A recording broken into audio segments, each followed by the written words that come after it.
আসসালামু আলাইকুম ওয়া রাহমাতুল্লাহি ওয়া বারাকাতুহু। বন্ধুরা, আশা করি সবাই ভালো আছেন আল্লাহর রহমতে। গতকালকে আমাদের সবং নং 26 শেষ হয়েছে। ইনশাআল্লাহ আজকে সবং নং 27 চলিবে।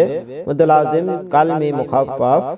এই মধ্যে লাজিম কালমি মুখাফফাফটা এই শব্দটা কোরআন শরীফে দুই জায়গায় আছে, আর কোথাও নাই, শুধু দুই জায়গায় আছে কোরআন শরীফে। বাংলাটা সর্বপ্রথম মুখস্থ করে নেবেন। কালিমায়ে মদের হরফের বা মদের হরফ হরকতের উপরে চিহ্ন মোটা বামে জজম থাকিলে চার এলিফ টানিয়া পড়িতে হয়। ইহাকে মধ্যে লাজিম কালমি মুখাফফাফ বলে। যেমন আল, আনা, আল কই আমাদেরকে চার এলিফ টানতে হবে, আর আল কই লামে ধরছে, লামের উপর জজম আছে, এই কারণে আ কই লামে লামেকে ধরতে হবে। আল,